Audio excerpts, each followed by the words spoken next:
வணக்கம் மக்களே. என் ஹஸ்பண்டோட ஃபர்ஸ்ட் பர்த்டே செலிப்ரேஷன். என்னடா ஹஸ்பண்ட்னு சொல்கிறான், நான் ஃபர்ஸ்ட் பர்த்டேன்னு சொல்கிறேன் அப்படின்னு கன்ஃபியூஸ் ஆகுறீங்களா? எங்களுக்கு மேரேஜ் ஆகி அவருக்கு வர ஃபர்ஸ்ட் பர்த்டே இது. அதாவது எனக்கு ஹஸ்பண்ட் ஆகி வர ஃபர்ஸ்ட் பர்த்டே, அதை தான் நான் ஃபர்ஸ்ட் பர்த்டே செலிப்ரேஷன் அப்படின்னு சொன்னேன். ஸோ அவரை சர்ப்ரைஸ் பண்ணுறதுக்காக வீட்டில் ஏதாவது சின்னதாக டெக்கரேஷன் பண்ணலாம் அப்படின்னு சொல்லிட்டு ஆன்லைனில் தேடிட்டே இருந்தேன். பார்த்தா எனக்கு இது கிடச்சிது. இந்த மாதிரி ப்ராப்ஸ்லாம் ரெடிமேடாக கிடைக்குது அப்படின்னு தெரிஞ்சது, வாங்கலாம் அப்படின்னு யோசித்தேன். ஆனால் நான் டேரெக்டாக கடைக்கு போனதுனால, கடையிலேயே அங்கே இருந்ததுனால கடையிலேயே நான் இதை வாங்கிட்டேன் செட்டாக.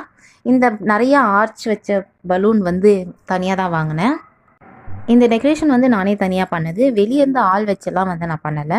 டோட்டலாக எனக்கு இது எல்லாமே 500க்குள்ளேயே முடிஞ்சிருச்சு. அந்த ஹாப்பி பர்த்டே ஸ்டிக்கர் ஆகட்டும், அந்த 3 பலூன்ஸ் இருக்குது, எல்லோ, பிளாக் அண்ட் ஒயிட், அப்புறம் அந்த கர்டைன், இது எல்லாமே செட்டாக வாங்கிட்டேன். எல்லாமே ஒரே பேக்கில் இருந்துச்சு. அந்த சின்ன கர்டைன் மட்டும் தனியாக நான் எக்ஸ்ட்ராவாக வாங்கினேன், கலரை பார்த்து வாங்கினேன். அப்புறம் என்ன, கேக் சர்ப்ரைஸ் தான். ஹாப்பி பர்த்டே மை ஹஸ்பண்ட், ஒரு சின்ன ஆர்டின், ஆனால் லைட்டாக உருகிடுச்சு, அவ்வளோதாங்க. நன்றி.